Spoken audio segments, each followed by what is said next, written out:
Welcome to the Being Irish podcast. This is a podcast about our experiences of being Irish.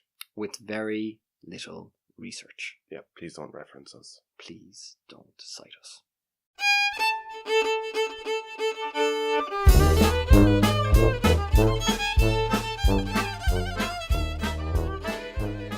Welcome to the podcast. My name is Patrick. And my name is Padraic. This week we'll be talking about the weather. In its many, many varied glories. Mostly wet, since this is Ireland. Yeah, and it is right now absolutely lashing outside. It has been done for a while. Actually, we're in Cork right now, and this is our third time to sit down and record, and every time we've done so, we've been somewhere different. Yes, and it has been raining in each location. In each location. That's hardly surprising though, is it? No, it's consistent. Yeah. That's the word I'd like to use. It's like it's typical. It's winter. Yeah. Which may skew things in a certain direction weather-wise. True. In Dublin, it was a very soft rain because I found that, for a while I was living in Minute, Leixlip area, and that was my first time living that far on the East Coast for a while. And I would look out the window, and I would go, "Huh, look, it's raining." And that was the exact same reaction I had when I lived in Galway when it wasn't raining. It was always kind of a much softer rain in Dublin, whereas in Galway there was a million different types of rain, but yes. You could be assured it was raining. That's the one thing. You didn't even have to look out the window. You knew it was raining. Well, one presumed it was raining, but if you didn't presume that, then you just got wet. it was one of those things. I mean, allowing for the fact that you would have either rain or then intense sunshine, which resulted in sweating. One way or the other, you're going to come out of the situation fairly damp. Yeah. And either it was going to be the slightly more, in my opinion, preferable damp due to being soaked through to the skin, rather than that rather awkward, clingy, kind of sticky sweat damp. Yeah, that comes from the inside because you've not really worn, well, let's say something like Gore-Tex or some fabric that's going to wick. Exactly. Yeah. Because wicking technology has only come to Ireland in very recent years, effectively, not in a kind of widespread manner. It's become very affordable quite recently. Yes, I mean, we're moving with the times, and it's cheaper to get things from China now. So yeah, absolutely. I don't know where stuff came from originally, but I always sort of had a good coat that was sort of, I don't know, cotton or something. But when it got wet, that was it. That was the end. It was game over. It was just soggy. It was an extra few kilograms on you for the day. Now I have a fairly affordable jacket. I think I purchased it for €50. The water beads on it, wicks the sweat away from the body. It's the magic garment, really. Yeah, I have come to appreciate wicking technology ever since starting running and hiking. Hiking in particular, because with hiking, there's a lot of layering. It's all about layering. And it makes so much sense when you think about it. I mean, the weather changes in Ireland quite often. We like variable weather. Now, it may be just different levels of damp, different amounts of rain we're dealing with, but that can make a significant difference to how you're approaching that situation. Yeah. Because you can get away with wearing a fleece when it's just a little damp out. It's a bit misty. That's fine. Okay, it won't be too sponge-like to begin with. Yeah. But then, if it's actually, if it's raining properly, then you're going to need something that's actually waterproof to actually, you want to kind of sliding off you. Yeah. And then that wonderful combination of wet and cold where you actually need layers. That is a nasty one. Yeah, and then you either have to commit to having that big bulky jacket, which you then start sweating inside of if you're wearing it for any length of time, or as the hiking community has learned out, you started with layers and you're building up from it. Yeah, and even your base layer wicks. Exactly. So everything's wicking out to some point. Merino wool. That's a thing. Yeah. Yeah. Yeah, if you can get a nice merino wool base layer for cheap in the sale somewhere. But the point is that there are lots of different types of scenarios in Ireland where you're going to get wet. Yes. Mountains are weird because they change so fast. Like if you're, say, out in Connemara somewhere, I haven't really hiked down here in Munster, but I've done a bit out in Connemara. It changes very, very quickly at the top of a mountain. So you need to make sure that you're geared appropriately. And I hear a lot of people say that, oh, Irish people never dress for the weather. Well, I think we do. Like, we dress as best we can for it. See, definitely you'd notice in Galway when you're wandering through, people in the West seem to be a bit more practical. Like, if you compare it, I've been living in Dublin for a while. People in Dublin are more into their style and so on. But guess what? It doesn't rain as much over there. It's kind of grey and overcast a lot of the time. But I look out the window and I go, I probably won't get rained on much. Or if I do, I can stand in out of it. See, now this is the thing. I think if you come from a built-up area, you always work off the presumption that there is shelter somewhere nearby. Whereas if you come from a rural area, you have to presume the worst.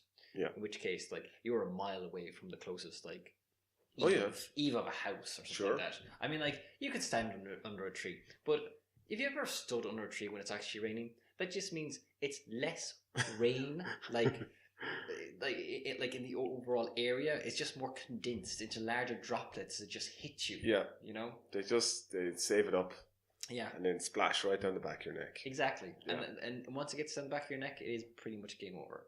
It's the same thing as, like, if you're actually hiking again and you make the misfortune of getting one of your feet wet, that's it. Oh, that's just the worst. You're done.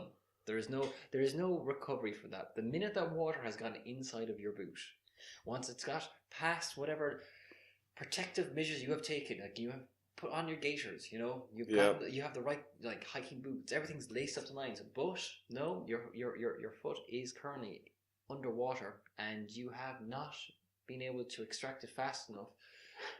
That's it. You just have soggy feet. I was going up the side of a mountain with the Galway Mountaineering Club from the university one time, and we were literally, I'd say, 20 minutes.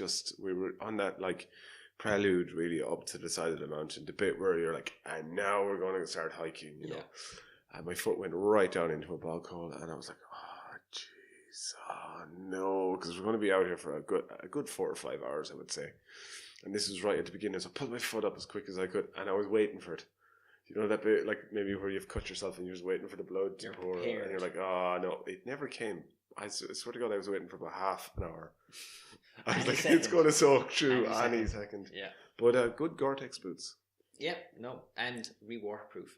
For those of you who are out there who may be listening, just remember this. Just because you've got boots, that means you've got them. That doesn't mean that they're going to stay good forever. You got to look after them.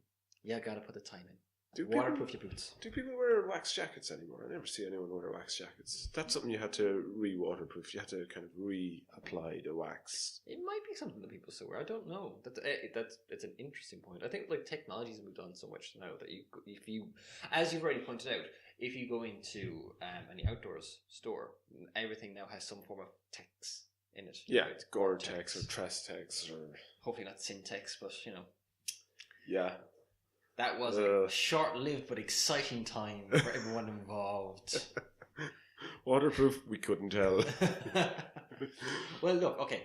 Technically, highly waterproof. That was the reason that they thought it was a good idea. However, it was those, sudden impacts that it didn't handle so well.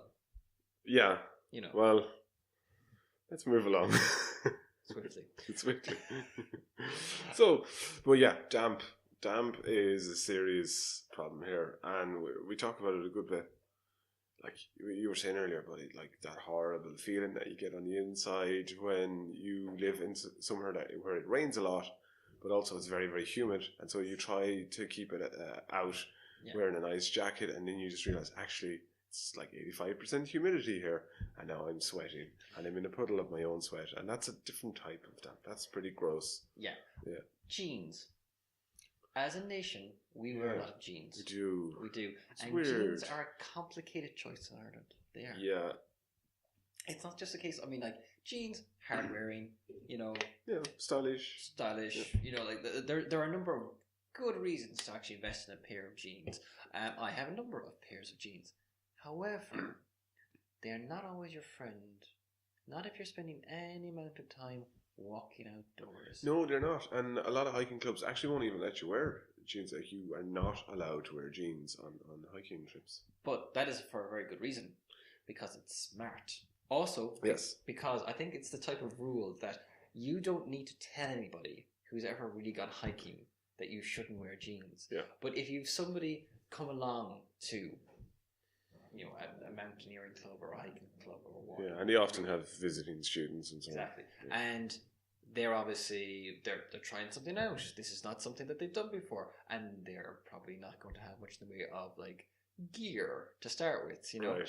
Then they mix you up with jeans, and you really want to nip that in the bud, because if there's anything that's going to kill your nascent love of the great outdoors, is spending an hour outside in even halfway pelting rain, having your jeans get entirely soaked, and then experiencing that wonderful chafing sensation as those clingy jeans try to rub the skin off your legs every time you move them. That bit with the seam just on the inside of because at this stage the actual twill part of the jean is just, you know, gotten soaked up all the water, and it's rubbed the flesh of your legs pretty raw. Yeah. And then you have that tough bit just scraping across it. Because when we talk about wicking also, it works its way up. So at a certain point, the jeans, they work their way in. So that pair of boxes that you were wearing, that's now soaked through. So everything down there is getting increasingly clammy and tight and awkward, and like you're in the middle of nowhere. Yeah, like and if you're hiking with a group, it's not like you can just go, hang on there, I'll just pop these off, because for starters stuck to you, so you're going to need about 3 or 4 people to help you get those off. Oh God, the and probably taking wet jeans off. Yeah, and tweezers. You're going to need a pair of those. God. And you know, and you've got like big hiking boots on as well, and a lot of mountains are covered with bog of some sort. Yeah, you've committed at that point. You are like so far into the hike that there is no literal turning back, because now the closest way home is to keep on going forward. The only way is forward. But there is no dry. There's no dry in your near future. No. Even if the sun has come out, it is now blazing down. It is the most wonderful day imaginable. You are in that atypical Irish summer, which means that it has just shown up without any warning, and now everyone's rapidly trying to figure out if they remembered to bring along sunscreen, because Christ, we need it now, because we're just out in the open and exposed. Yeah. And you already, however, gotten soaked. Then those jeans don't dry out in any kind of like reasonable time frame. No. You're going to have to work through that, because you might get an outer layer dry. You might get like the front part of it, but the inside of your legs and the inside of your thighs, no. And like you said, further up as well, if there's another layer of material under that, yes, and you finally get dry sometime around 9 o'clock that evening when you're in the pub beside the fire, and it's too late at that stage. Yeah, at which point the jeans have now been baked onto you. And when you eventually stand up, there will be a very distinct cracking noise. I'm so surprised that so many farmers wear jeans actually when they're out and about. I think it's kind of I don't know. Rite of passage is not the right way of phrasing this. I think it's just one of those practical trade-offs for a farmer. They're hard wearing. They're exceptionally hard wearing, and you just have to get on with it. And you can get away a lot more with wearing jeans on the farm, because it's also much more likely that you might be wearing overalls, or you might be wearing a heavy jacket over it in the first place, or like there's a lot of stuff going on. And frankly, everything smells of silage to start with. Yeah, true. You could probably get a cheap ass pair of jeans somewhere like Dunsor's or Penny's for, I don't know, whatever, eight quid. You know, and then you just wear it. It's not a fashion statement on a farm. You just need something. Just while we're on what I mentioned Penny's, I think we mentioned Penny's before. It's as Irish as a cup of tea really at this stage, and I think for anyone who isn't Irish and is listening, if anyone ever says to you, "Oh, that's really nice," it doesn't matter what it is, your immediate answer should be thanks. €8 and pennies. Would you believe that? Yeah. Yeah. They could be saying it about your haircut. You could be like €8 and pennies. Yeah. Would you believe it? It's a thing. Yeah. And you know what? I think it's a great thing. It's like, I know that we kind of take it for granted, but any time that you have a need for just getting something cheap and cheerful, a place like Penny's, when it comes to clothing, is exactly what you want. Like, you just want to get t-shirts, or you just need a pair of jeans. For something like, how many times have people in this country gotten a part-time job and suddenly found themselves desperately in need of a black pair of trousers and a white shirt? Yeah, you can't really go wrong with having those things. Exactly. But most places will be happy if you're wearing that. Exactly. It's the type of like bog standard uniform starting kit that most people can expect that they might actually need if they end up in any kind of retail or service type job. Sure. But typically, the only ones that we start out with are good ones, because we have good clothes. Yeah. And we've got everyday clothes. So like, how many actual black pants do you own that don't belong to a suit? None. Possibly. Probably none. And I have black jeans. That doesn't count. That doesn't count. Well, it could count. You might be able to get away with it, but are they good? Are they good black jeans? Oh God, no. Well, see, that's all right. But this is the conversation that you have in your own head. Is like going, well, I have to wear black pants, trousers, jeans, and a white shirt. But the only white shirt that I have is a dress shirt that I got in secondary school for my fucking devs, which is like something that when my grandmother died. Sure, yeah. You know, that's when the white shirt suddenly became a thing that I needed to have. Or when you're going on holidays, because God knows you won't get the sun in Ireland. Yeah. And you're like, well, okay, we're going to wherever it is. It's going to be very, very sunny there. And you walk in, you get your polo shirts, your whatever else you need, because I don't own shorts, because what the hell would I need shorts for in Ireland? I have shorts. I mean, I haven't worn them in Ireland. Right. But do you have them like for running or something? I have shorts, like running shorts, okay, which are for running.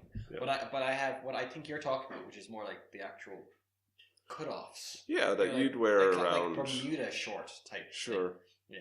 Yeah. I've worn them overseas. Do you have a pair of wellies? Yes. They're behind me. Ah, so they are. Yeah. There you go. I don't currently own a pair of wellies. I think the literal order was, we moved into this house and then I bought a pair of wellies. And I may have done that before I bought a kettle. Now, it was raining a lot. It was raining a lot on the way in here, but it didn't seem quite that bad. I walked in here in a pair of runners. All I'm saying is that you grow up in the west of Ireland, you come to appreciate that having a pair of wellies is just something that you should have, because you never know when you're going to need them. Well, no, that's true, and I really ought to go out and get a pair of wellies, because they're so bloody practical in this country. Also, frankly, not having a pair of wellies beside my back door would be somewhat weird for me. This is my house, this is where I live, so now I have a pair of my own wellies beside the back door, because that's how I grew up.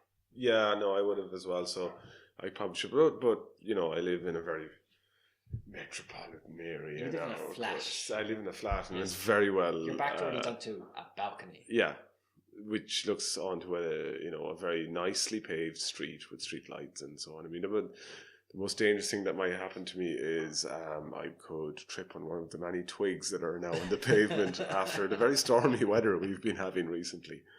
And apparently those twigs just do not pick themselves up.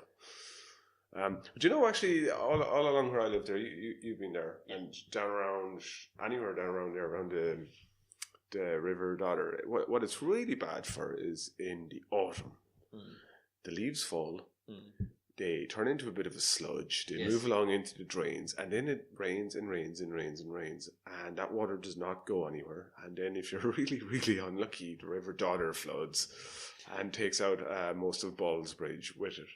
Well, I think this is an apt time to actually bring up flooding, because, to be fair, if we're going to talk about the rain in Ireland, then we also have to talk about flooding.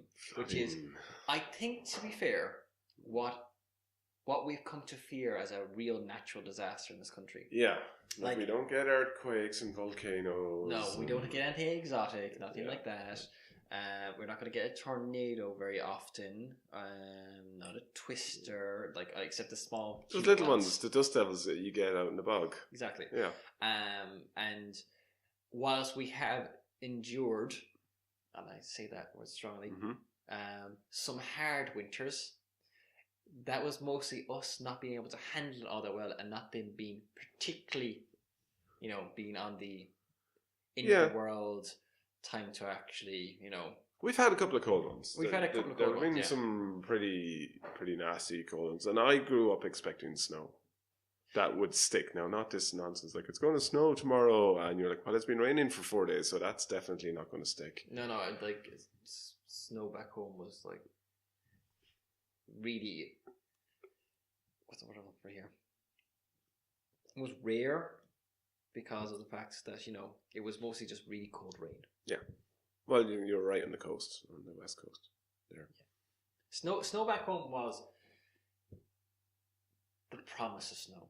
There was always the promise of snow somewhere in the future. There was always that hope that one of these days, when they said it was going to snow on the news, that it was actually going to be the type of snow that you saw on TV. Yeah, that would shut down the school. Yeah, the type of snow that you could actually look out and call, that's actual snow. Yeah. Snow that a snowman could be built in. Snow that you could actually throw snowballs in.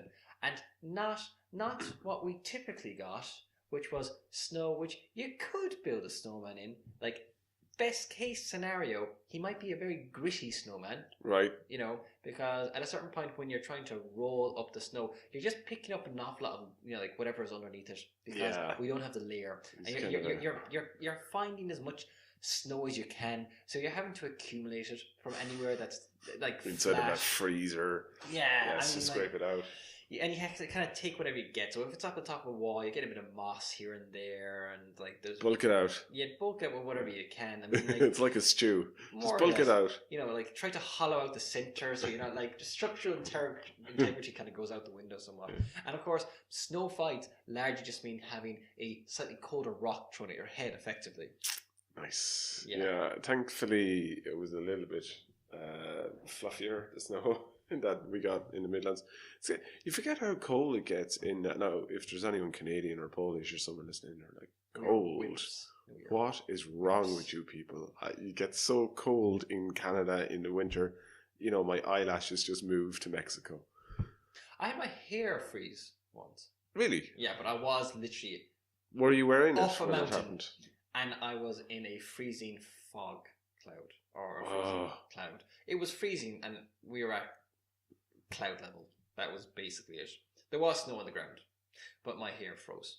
The closest I've come to that was actually when I was in Budapest a couple of years ago. I can't remember. Was that 2007? It was the coldest winter in Europe since 1939. And that year they gave wine to the monkeys and vodka to the elephants in Russia. Loads of people, like hundreds of people, died all over Europe. And we were in Budapest, and I think it was like minus 25 degrees or something. And you get up and you went to the shower, and it was lovely and warm in the hostel. You stick your head outside the window to have a look, and you could actually hear your hair beginning to harden. It was like, oh my god, why did I do this? We have had, in recent memory, 2 of our coldest winters. Yeah. That anyone seems to be able to actually recall. Yeah. Like living memory type stuff. And I know that one of them we reached like minus 15 back home. Yeah. Which is almost the record. The record is minus 19.1 degrees, and that was Marquee. Is that how you say it? Marquee Castle. And that was in 1881. Yeah. And they could have been guessing that. Yeah, exactly. I mean, you're like, well, how did, like, we talked about this before about, like, information from way back. You're like, how reliable is that? And then with the fact that information from last Thursday is a bit kind of hit and miss. Yeah. At the best of times. And our penchant as a nation for, stories growing. God, it was minus 9, Grandad. No, it was minus 100 if it was a degree. Yeah. You're like, should we split the difference and say it was minus 19.1? Yeah. Yeah, that sounds a bit more. All right, fine. It was really cold. Quantifiably, though. I had to get the shovel out of the back shed.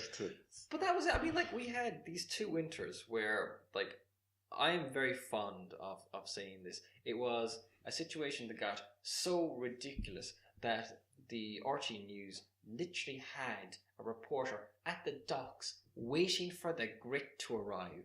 We ran I remember out that. of salt. Yeah. We ran out of road salt, and effectively, like, there might be like 3 snowplows in the entire country, you know?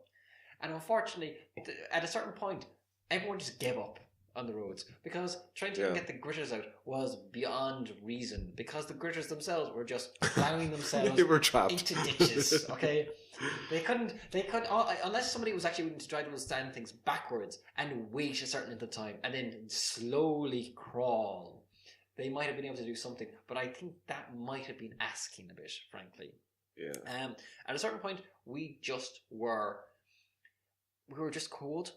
We were just frozen over, and we had more snow than we knew what to do with. Was that 2010? It was around then, I think. I think it was. Yeah, that was a big freeze. There was one winter, and it might have been that winter, and it was a really weird one. It was so cold. I think it might have been 2010. There was a lot of snow. There was a lot of ice. We're back to like what and back then, Granddad. Yeah, no, and then it had also flooded. Before this, it had flooded, and then the snows came. And I remember there was one stretch, and it was near of road that was near Gort. The water got quite deep, so the road became impassable. And down that part of the country, down around Clare in South Galway, that seems to be fairly common. Happened last winter as well, which was 2015. Well, not last winter, 2016, winter of 2015. A lot of floods down there as well. No one could do anything about it. But then the really hard snows came and it froze over. And again, no one would do anything. And some very ingenious, I suppose, enterprising farmer, maybe he didn't own up to, whoever it was had a digger or something, went down and just scooped it out while it was still ice and just flung it over the nearby hedgerow into a field, and suddenly the road was passable again. Yes. Obviously, he couldn't own up to it because you're not supposed to do that, I suppose, for insurance reasons or whatever else. Yeah. The council were probably supposed to come out and do it, but well, like that was I'd say one of the 2 winters where I remember driving from Monaghan to Mayo, and that would be a trip of like 3.5 to 4 hours depending, and it took 6.5 hours to actually make that trip. And at a certain point, I think coming into Mayo, I was just following the tire tracks of a car that was ahead of me. I had no idea if I was still on the road. I could see the tracks of some other car that had passed along ahead of me at some point, but everything was just white, and there was nothing in the way of gritting or anything like that. You were driving in the rush of some other car. So either this led into Mayo and ditch. I shouldn't laugh. It was one of those things like going, I'm going to either find where I'm going to, or I'm going to find out where the last guy stopped and he's still there. Right. Waiting for rescue, possibly. And he sees you coming in and goes, "Oh, thank God, I'm rescued." And you're like, "Oh, I've got bad news for you, my friend." We have a problem here. I am not it. No. I hope you have a flare. Oh, God. Yeah. So, I mean, that was a tough winter. Like, the floods are no joke. The last time the floods came, people lost their livelihoods. People lost their homes. It was relentless. It just seemed to go on, and the government, obviously, there's not much they can do about weather. I was recently watching The Crown. I don't know if you've seen it, and fog descends, really, really bad fog, 1953 or thereabouts. Yes. Fog descends on London, and people are being killed or running out under buses and so on. And Winston Churchill is like, "It's fog; it'll go away. There's not much I can do about it." Now, on to the business of the day. I mean, people are angry though, and their houses have been swept away, and their sheep are having to be rescued by the military and so on. And people are turning to the government and going, "This is your fault. Yeah. Do something." And then you have Simon Harris coming down to have a look at it. It has to be said that politicians arriving at the sites of natural disaster. Yeah. I mean, sometimes nothing against Simon Harris, but he's a very youthful-looking minister. Yes. So you're hoping for leadership and statesmanship in this case, and you everything that's dear to you in the world, bar maybe your actual family members, has just been swept away. Yeah. In the floods, and then Simon comes down to tell kayaking. Kayaking to tell you it'll be all right. You're like, eh. That's in the message. Can you swim at least, Simon? Tell me that. I think when it comes to flooding, though, it's something we legitimately come to fear and I do go back to that.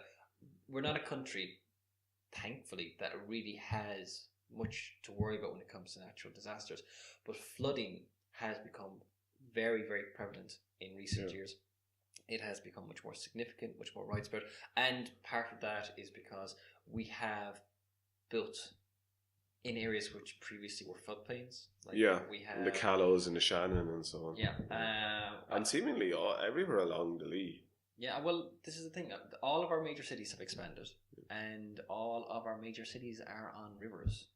Well, or on the coast, full stop. Thanks to the Vikings. Thanks, Vikings. Yes, we can go back to the Vikings. Bunch of jerks. Yeah, and absolutely no foresight. I mean, here we are, almost 2,000 years later, 1,500 years later. Could you just not have picked a hill? Could you just pick somewhere nice and a little bit more plateauy? Like, why can't you be more like the Normans and other people who build castles? Look at them. They built a lovely place on top of that hill over there. They built hills themselves. Yeah. They just didn't show up and kind of say, "There's a nice hill." They said, "I want a better hill than what you've got." Our capital translates into Blackpool. There's a lot of Blackpools in Ireland. I mean, really, thanks, Vikings. But we are in a country that deals with rain poorly, all right? Which is odd, considering... And we are born practically damp. But we deal with rain poorly. Go cracking. And then flooding, oh my God. Flooding just hits us right where it hurts, because we have a national obsession with land to start and with. The weather. We're a very agricultural nation to start with. We also have a very strong connection with buying our own property and owning our own homes, and that means that if you have something like flooding is one of those things that, unlike a fire, which tends to be a fire in a single spot, flooding tends to affect entire communities, entire areas, and unfortunately, if you have built a house in a particular area, then there's a good chance you're not the only house in the area, so it's widespread, and it's not the case that house is something that is a property that you're renting. That is a property that you own, that you may even have built. Yeah. And it may be someplace that you've actually lived, or your family have lived in for quite some time. Yeah. So there's a deep personal connection, and flooding is that type of natural phenomenon that can literally force you out your home. And I think that it's a fear that I think a lot of people have. But see, areas seem to be flooding that never flooded before, and I can kind of understand it in Turlock country.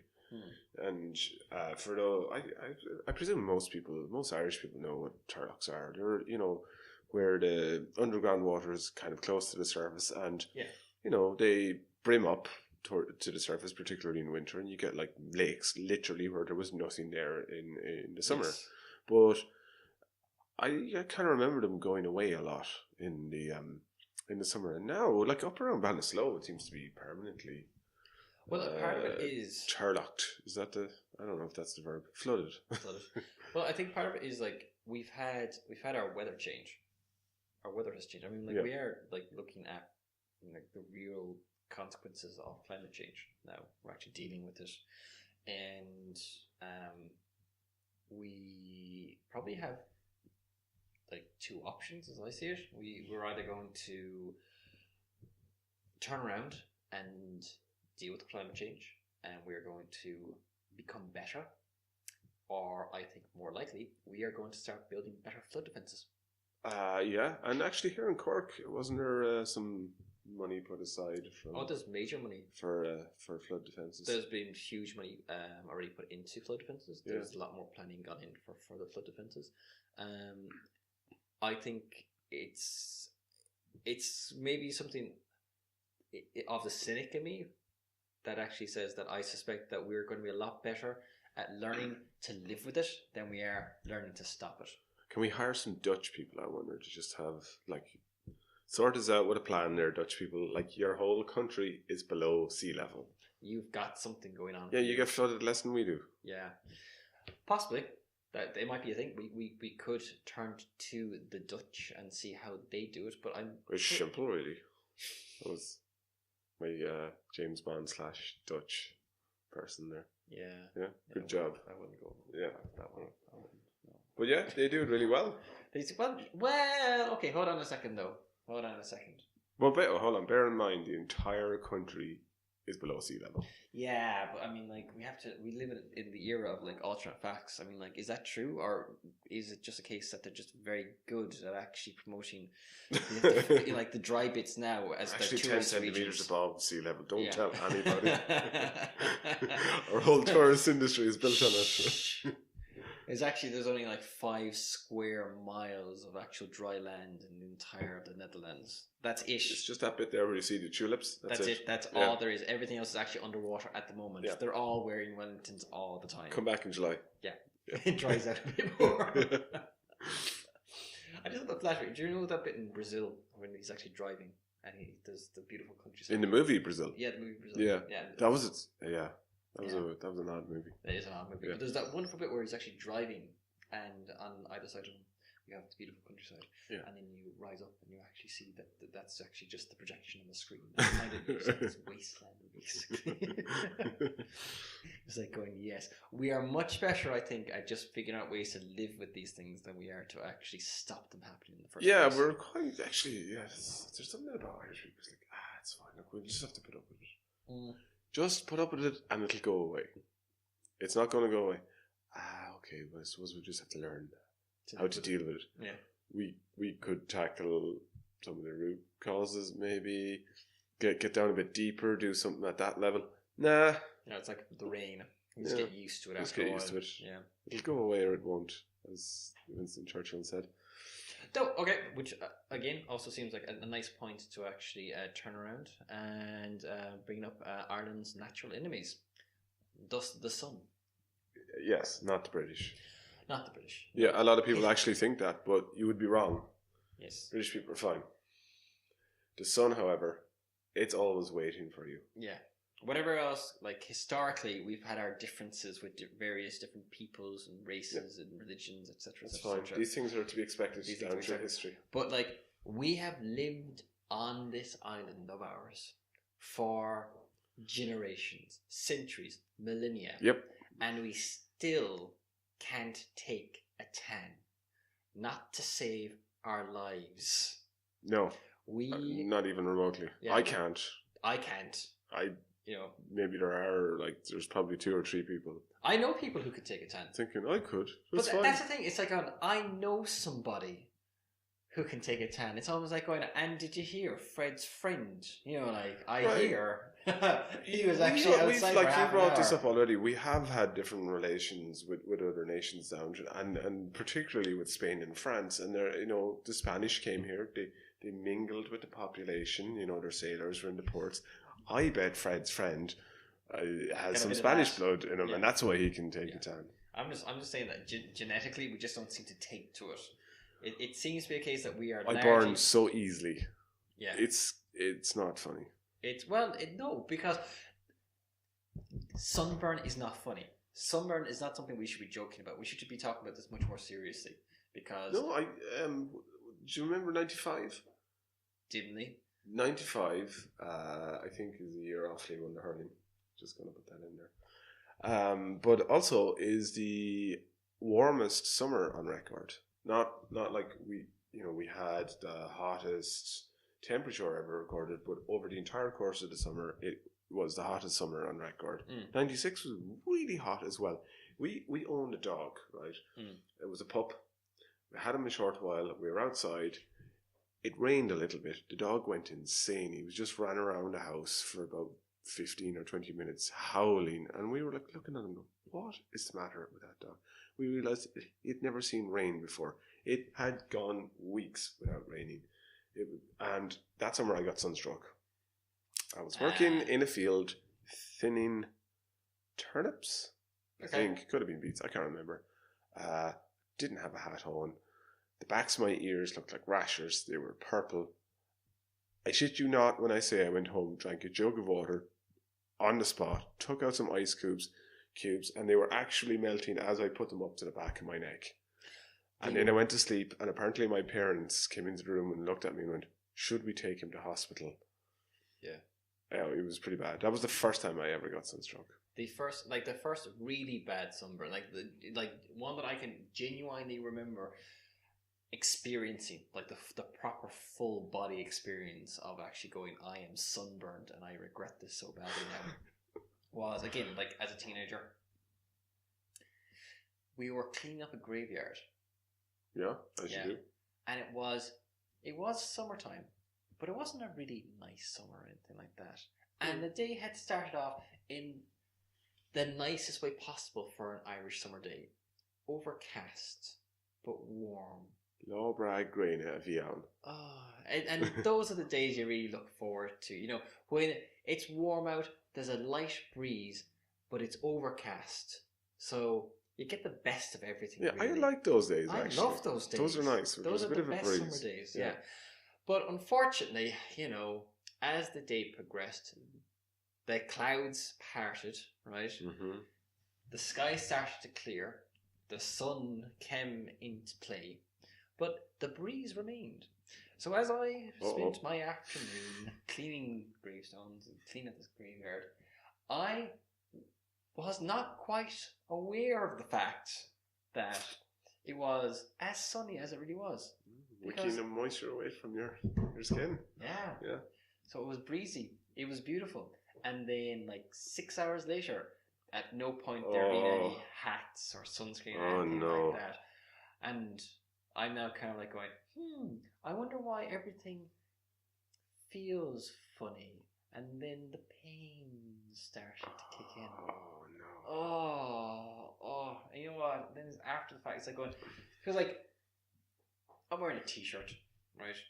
And I'm wearing jeans because both from pennies. You know, you're not wearing shorts, we're wearing jeans. Yeah. So like my legs are fine. That's all right. But both of my arms, like, are destroyed. My face is straight. But it's the back of my neck. It's that little bit in between the hairline and the top of the t-shirt. Yeah. Just where it's so awkward to reach or do anything. And you're already in a position where it hurts to move, let alone doing something complicated in a part of your body you can't even see. Yeah. And every time you look around, it hurts. And if you lie down, because like everything else you might be able to get away with, but not there. Yeah. No. Because if you lie on your face hurts. If you're on your back, your neck hurts. And this has happened to me so often, and it's just a sinking sensation as the sun begins to go down, things are getting cooler, and you're thinking, I've got sunburned, haven't I?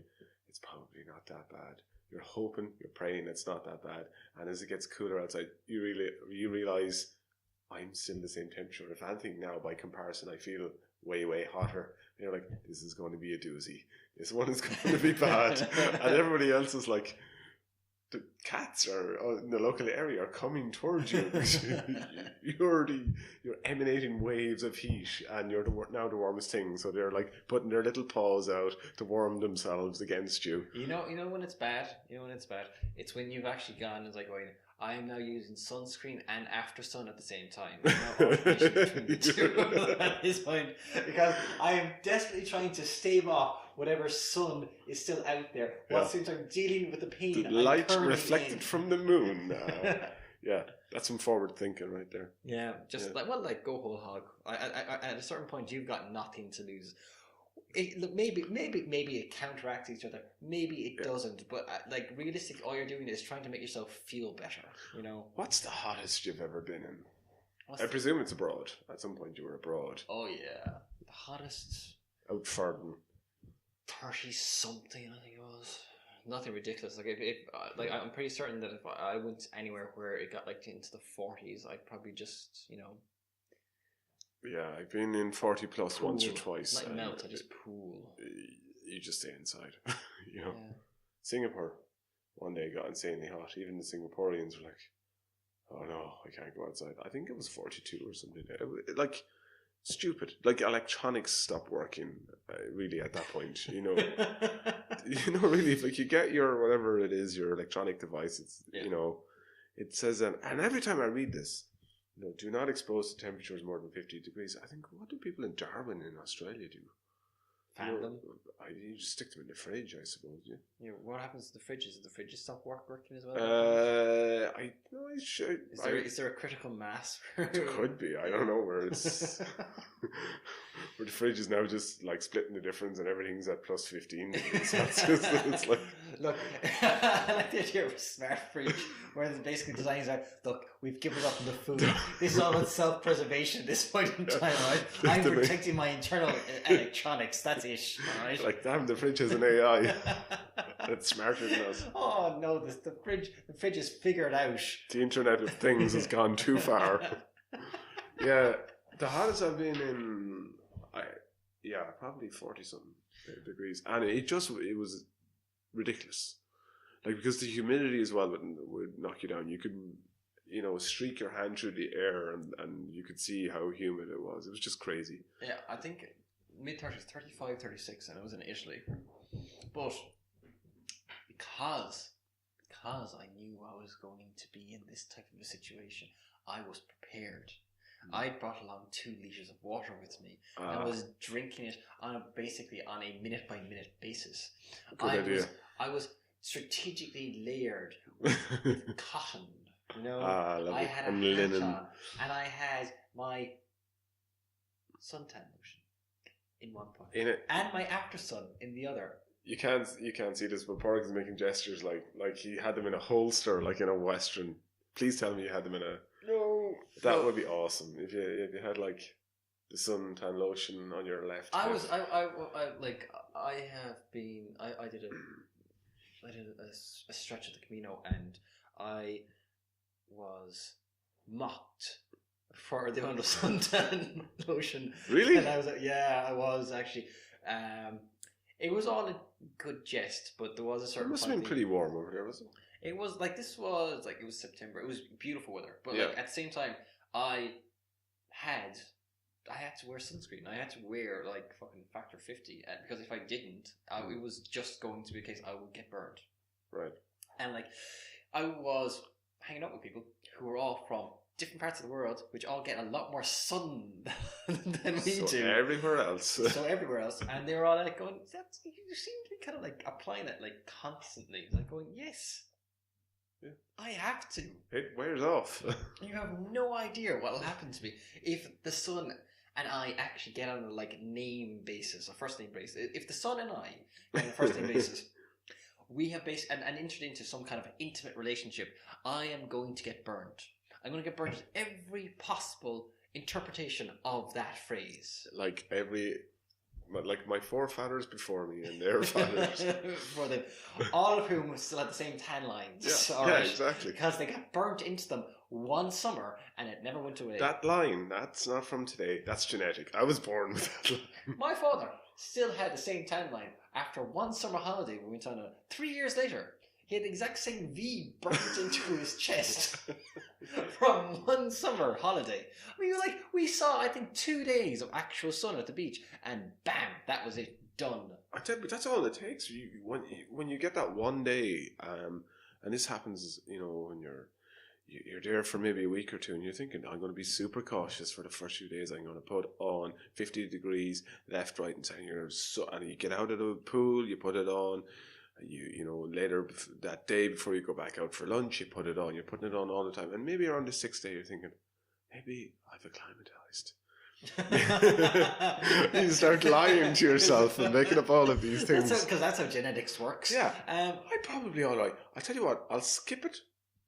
That this every second time, and we'll see how we get on. And then later that evening, the sun starts to go in, and you're like, oh God, no, why did I do that? I'm still the same temperature. And then the local neighborhood cats come towards you, and like, oh Jesus, this is gonna hurt. It's basically skipping leg day. It's like kind of going to regret it afterwards.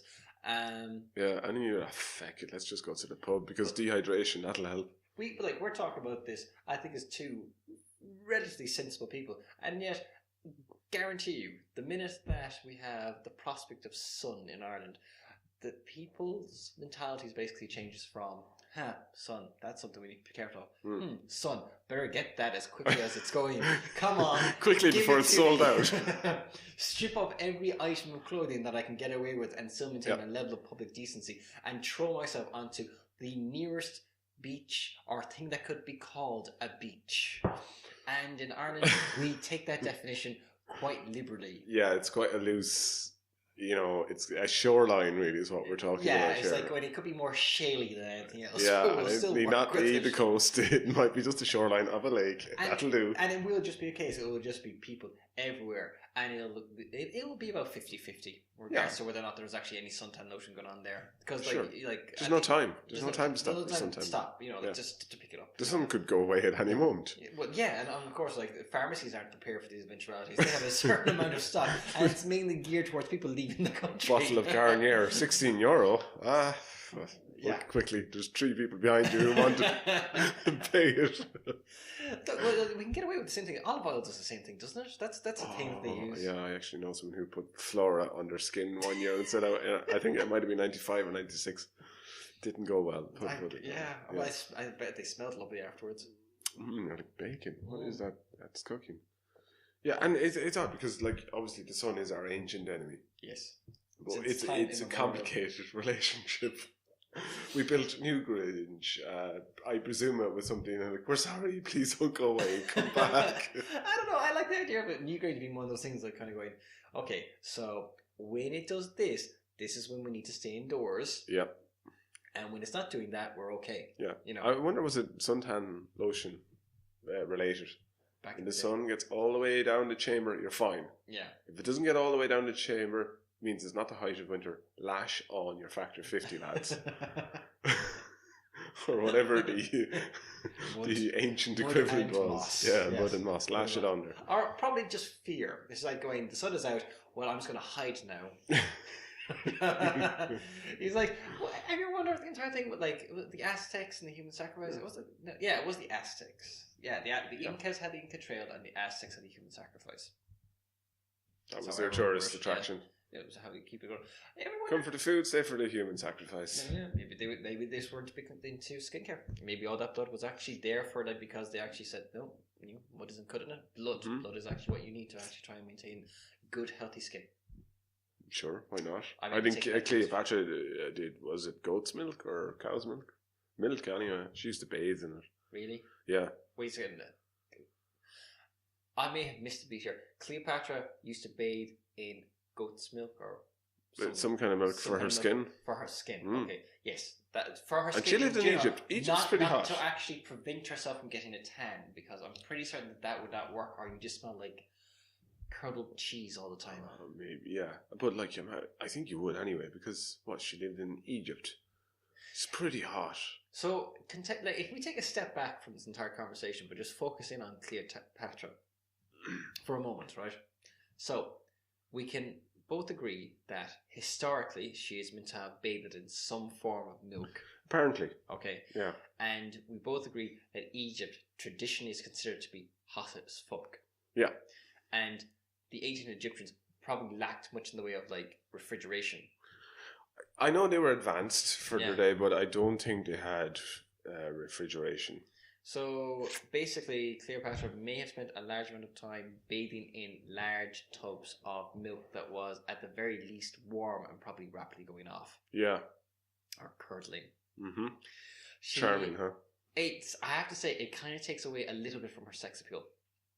It does, the reality. These are the things, when you meet your heroes, they're never what you thought they were going to be. It's like going, the great beauties from history, and here we have Cleopatra. It's like, okay. It's the one thing you can't get from an oil painting is the smell. Didn't expect that. These people are all very lovely looking, yes, but apparently they smell terrible. None of them bathe. None of them bathe at all. Well, no, Cleopatra did, but that just made it worse. I think I heard somewhere that the Apennine, what was the road that Caesar and conquering heroes would come back down? Begin with I think the Aventine. The Aventine. The Aventine sounds about anyway, right for they would come back down, but on either side of it, it was lined with bay trees to mask the smell of pee from people. But I think that had more to do with their clothing because they used the ammonia. Yeah. But I would imagine people, like in a crowded city, like back then, would smell pretty bad. No, I'm not saying that after a 35-degree summer's evening in an Irish pub, everybody smells like a bed of roses. And to be fair, one thing about the smoking man back in the day, that smoke, if nothing else, just meant that everything did smell the same. Yeah. Just smoke, basically. Whilst these days we get a whole set of aromas. Yeah. Do you feel bad for smokers now that they have to go out in this kind of weather? Like, it's still lashing outside. Smokers have to... I kind of feel like they're looking in sometimes going, oh, I feel literally like I've been banished to the outside. Or having had a family member die effectively from smoking, I'm inclined not to be too sympathetic. You're like, look, give it up, come back in, join the rest of us in the warmth. Yeah, because I know people who have given up smoking as a result of that being a thing. Yeah. You know, like the entire having to actually go outside and actually do because it has made them much more conscious of how often they're smoking. Because it's not just a case that you can just have a cigarette; you actually have to consciously step up and leave. Yeah. Yeah, that's a good point actually. I wanted to talk about weather and seaside resorts before we wrap everything up. Yeah, I think it's fair to say if we're talking about sun or the illusion of sun. Yeah. The hope of it. Then we also need to talk about Irish seaside resorts, or what we call Irish seaside resorts. Yeah. Or, I have to admit, largely what I associate with Irish seaside resorts are porter cabins. But not porter cabins, that's not what's the right word for it. Holiday homes. Yeah, but caravans and mobile homes. I'm not sure what the exact term is for that. You know, like those holiday chalets. You know, like it's like it's not quite a permanent structure. Yeah, but it's basically a porter cabin. It's a nicer porter cabin. Yeah, I think that's basically what I associate with Irish. I think most people can kind of picture it in their head from Bundoran and Salt Hill. Yeah, it's like, you know, that episode from Father Ted where they kind of. I love that episode because it just reminds me of like every holiday ever that every Irish person has had. We're all going to Bundoran or somewhere, and you're just sitting there looking out at the grey ocean as wave after wave of misty rain hammers the seaside resort of Bundoran. It's not forgiving. It's not forgiving when it comes to the summertime. And everybody's like getting grumpier with each other, and you're like, if I play one more game of Snap, I'm going to snap myself. Oh, 45. Yeah. Actually, 45 was better. You know, it just became much more competitive. It was a bit more strategy. Yeah. It kind of honed everyone's skill to... look, you're all thrown in together. Yeah. Your entertainment options are limited. Back in the day, you have 4 TV channels. 2 of them are shite. You know? And the other 2 are hit and miss because you're literally in the middle of nowhere on holiday. Yeah. And the weather outside is terrible, and it's pissing rain, and everything smells like cabbage, and you're in a rented like holiday home or this is not the 1800s. This is, you know, the 80s. Yeah, and then you've got a deck of cards, and you can build stuff with it. But you know, if you're building a house of cards, you're taking up the cards, so that's a limited option. Yeah. All right. So that's a 1-person deal. And then there's Snap, but then that quickly turns into just hitting each other, which any parent in the right mind will stop Snap before it becomes an option on the table. Yeah. Quickly, because the alternative, though, is you play 25 or 45, 25. and people start levelling accusations of reneging. Well, no, that's the thing, though. At least when you actually get into 25 and 45, at a certain point, you're kind of going, okay, this turns into a game of skill and chance, and it's a way to vent, you know. It's like kind of going, you know, yeah, I'm playing my heart.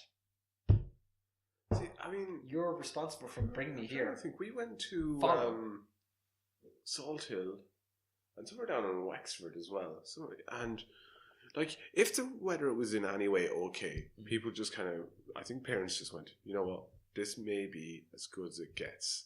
I think Irish people are quite practical in that way. They're like, let the kids run around. It's fine. They're kids. Mostly you let them just run riot on the beach. Doesn't matter what it's like. They're just happy, right? And you're sitting there going, man, I can't believe I took annual leave for this. I think it's just entirely like going, can you think back to your youth? Because I have to admit that largely when I think of like summer holidays, it mostly consists of like, we go somewhere to the beach again, like beach in a very beach in a loose term, loose definition of beach, and then we find the sun, and then we get badly sunburned, and then we spend several days in bed that we didn't do because we have killed ourselves practically, covered in chamomile lotion. No, but like everything sticks, and we're sticking to everything. Things are sticking to us. Things peeling. You know, like I can't like. The more I talk about this, the more I flash back to how much of my life I actually spent watching the skin on my arm peel off it. I'm just so envious of people of colour with their lovely golden coloured skin, or maybe their lovely black skin. And it's like, yeah, and you can go outside as well, I hear, apparently, without bursting into flames. That must be nice. Tell me about your childhood. Did everything smell of chamomile lotion and cabbage? And they're just looking at you going, Irish people are strange. What's wrong with you? It's just like kind of going, we just kind of we build bad sandcastles, then we just regret the entire 3-hour process that got us there. And everywhere you looked was just pink people with bad perms. And every time I see an Australian soap or trade series, and there's that one guy who's just red all the time, you know, like he's just lobster red. It's like going, that's us. Yeah, that's all us. I am so sorry. And then the crappy little shovel that you've got in the net, you know, with the little bucket and that breaks and it snaps, and you're like, well, there's no sandcastles for me, I guess. Yeah, well, no, man up. That's hands. You know, like we're in this. We're committed. I mean, like, okay, we don't have much sand to work with here, but whatever we can get. We're back to the snow scenario all over again. Yeah, Irish beaches often were like an Irish winter, like an Irish snowy winter. You know, like that winter wonderland that you watched on TV. You didn't get that. In the same way that going to the beach in Ireland was more of a kind of like, well, there's definitely the ingredients of a beach here. Possibly. There's a coastline, there's water, and there's something that could pass for sand. Yeah. All right. Our holidays were like, if you want to liken them to pictures, you were shown a picture of, you know, the Santa in Lapland with the snow and so on. And then, or for the summer version, you got shown, you know, some beautiful sandy white beach somewhere in the Mediterranean or somewhere.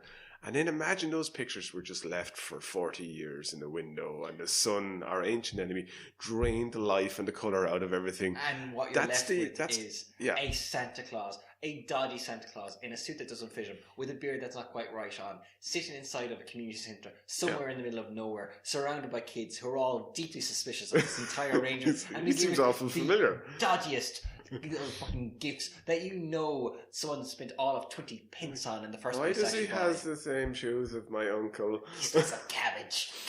There's the thing, people. The boots. Kids notice the boots on Santa Claus's. Just, I know this is off topic, but get it right. But yeah, we can't really get the summery bit right.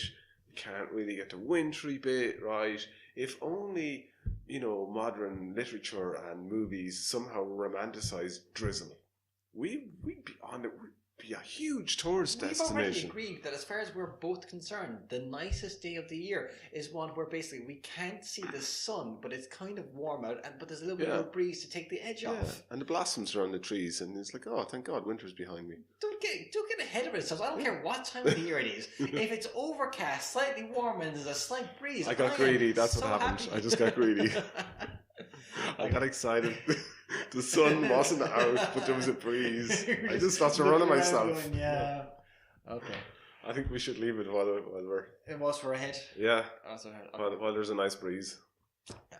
So, I think that wraps up for this week. I think it does. Yeah. And it'll continue to rain here. Well, it's forecast for the next 3 days. So, yeah, of course. Absolutely. And Met Éireann are never wrong about that. When it comes to the length of time it's going to rain, they are much more on the ball than of when it is actually going to rain or not rain. Or when, if it's going to be sunny. Else. Yes. In which case they're invariably, I think, guessing. Yeah. I would just say this as a parting comment. If Enda Kenny came on every day on the television just after the news and lied barefacedly to the people of Ireland the way Met Éireann do, the government would have fallen long ago. I don't know how they... Oh, and tomorrow it'll be sunny. You're like, you liar! You stand there with your makeup on you and you lie. Which is more likely? We change it or we get used to it? That's fine. It's only 6 minutes long anyway. Just put up with it. It's fine. What's on after? Nationwide. Oh, good. All right, everybody. Thanks for putting up with us.